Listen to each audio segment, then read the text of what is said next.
챗GPT에게 요한복음 3장 16절로 설교를 써달라고 해봤더니 야, 진짜 대박이다.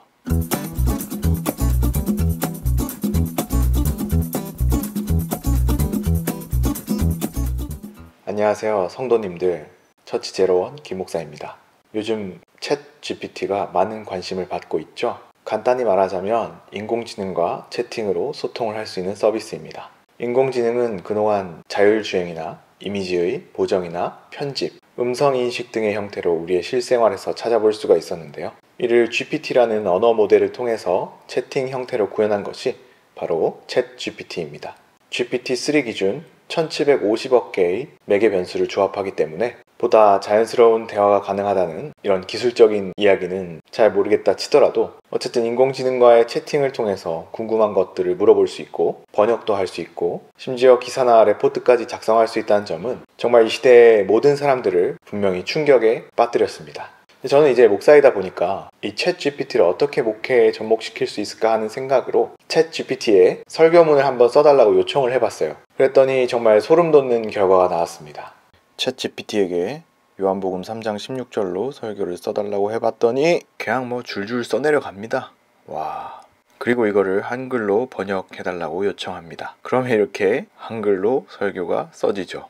짧긴 하지만 챗GPT가 설교문을 썼습니다. 그것도 매우 그럴듯하게 썼어요. 참고로 챗GPT의 경우 영어 모델과 한글 모델이 서로 이제 분리되어 있기 때문에 이런 설교문 같은 경우에는 영어로 요청을 해야 그나마 이 정도 분량이 나온다고 볼 수 있습니다. 부족한 부분이 없는 건 아닙니다. 일단 분량이 한국교회는 적합하지 않아요. 한국교회 성인 설교는 최소 20분에서 길게는 50분까지도 하기 때문에 이 정도 분량으로는 사실 전혀 충분하지 않습니다.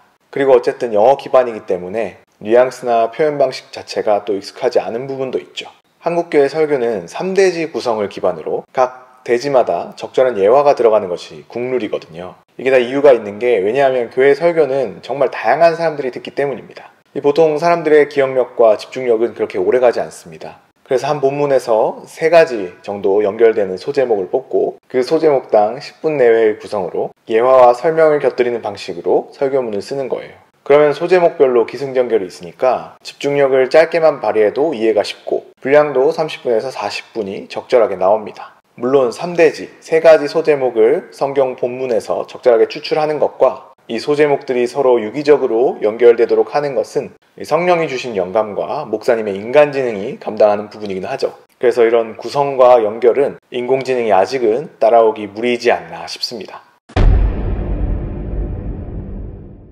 근데 중요한 것은 이게 시작이라는 거예요. 챗GPT는 결국 인터넷상의 정보들을 인공지능이 학습하고 수집한 후에 필요한 정보를 채팅으로 보여주는 방식인데요. 인터넷 정보가 많아지면 많아질수록 또 챗GPT의 언어 모델이 발전하면 발전할수록 더욱 정교하고 짜임새 있는 설교문을 쓸 수 있게 됩니다. 그러면 결국 목사님, 목사님, 목사님과 같은 한국교회 가장 뛰어난 설교자들의 장점만을 모은 설교가 나올 수도 있는 거예요. 여기선 이 목사님의 장점을 살려서 예화를 하고 다음엔 저 목사님의 장점을 살려서 강해를 하고 마지막으로 다른 목사님의 장점을 살려서 기도를 또 은혜롭게 할 수 있는 거예요.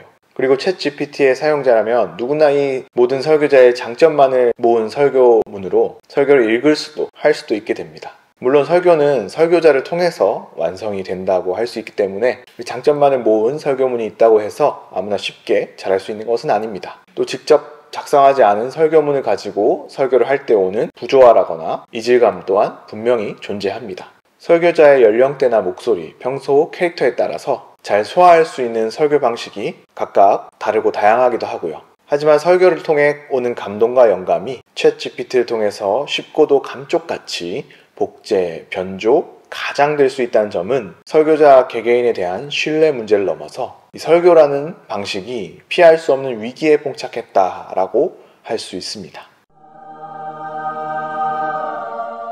그렇다면 한국교회는, 나아가 세계 기독교는 이러한 위기를 어떻게 극복할 수 있을까요? 먼저 지금 당장이라도 실천할 수 있는 해결책은 스스로 성경을 보는 눈을 키우는 것입니다. 애초에 설교는 그 근원이 성경입니다. 사실 초대 교회 때는 설교라는 순서도 없었어요.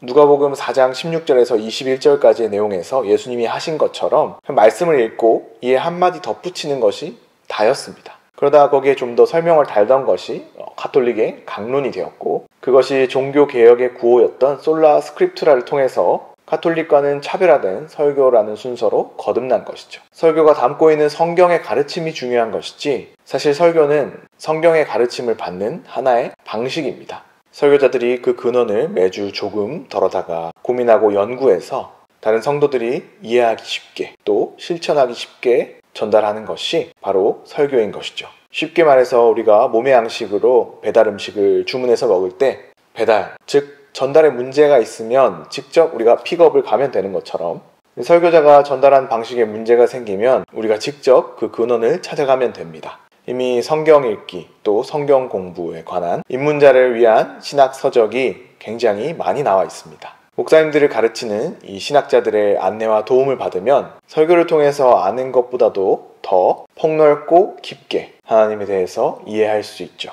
이런 관점에서 설교의 위기는 신앙의 위기가 아닙니다. 오히려 오늘날 기독교가 가진 삶과 신앙의 분리라는 모순을 극복하고 갱신할 수 있는 계기가 될 수 있어요. 우리 스스로 성경의 가르침을 배우고 성경이 말하는 삶을 직접 살아낼 때 이런 모순이 해소될 수 있기 때문입니다. 우리의 진심과 영혼을 담아서 성경을 알고 그 알을 삶으로 보여주는 것이죠. 만약 오늘날 새롭게 종교개혁이 일어난다면 저는 이 종교개혁의 구호를 이렇게 정하고 싶습니다. 솔라 비타, 오직 삶. 설교를 넘어서 또 예배를 넘어서 우리는 하나님 앞에 우리의 삶을 드려야 되기 때문입니다. 공허한 믿음이 아니라, 그냥 듣고 흘려버리는 말이 아니라, 머릿속에만 있는 지식이 아니라 손에 잡히고 보여줄 수 있는 삶이야말로 신앙생활이 추구해야 할 최고의 목표이자 중심이라고 할 수 있는 것이죠. 이처럼 삶이 신앙의 최우선 목표라면 설교는 이를 위한 수단입니다. 예배 또한 삶을 위한 의식이자 시간인 거예요. 그래서 성경이 말하는 삶을 살아내는 데 도움이 된다면 온라인 예배든 챗 GPT든 거부할 이유가 없습니다. 오히려 이러한 것들을 통해서 하나님께서 행하시는 새 일을 경험할 수 있는 것이죠. 우리의 편견과 관습, 전통을 고집하기보다는 지금 벌어지고 있는 이 일 가운데 하나님의 뜻은 무엇인지, 이를 통해 우리가 어떠한 모습으로 변할 수 있는지를 먼저 생각해 본다면 우리는 하나님께서 챗 GPT를 비롯한 기술의 발전을 통해 보여주시는 가르침을 보다 분명하고 뜻깊게 받아들일 수 있을 것입니다. 챗 GPT를 비롯한 이 기술의 발전을 딛고 위기를 기회로 바꾸는 모든 성도님들 되시기를 소망합니다. 그럼 전 다음 영상에서 재밌고 유익한 내용으로 찾아뵙겠습니다. 감사합니다.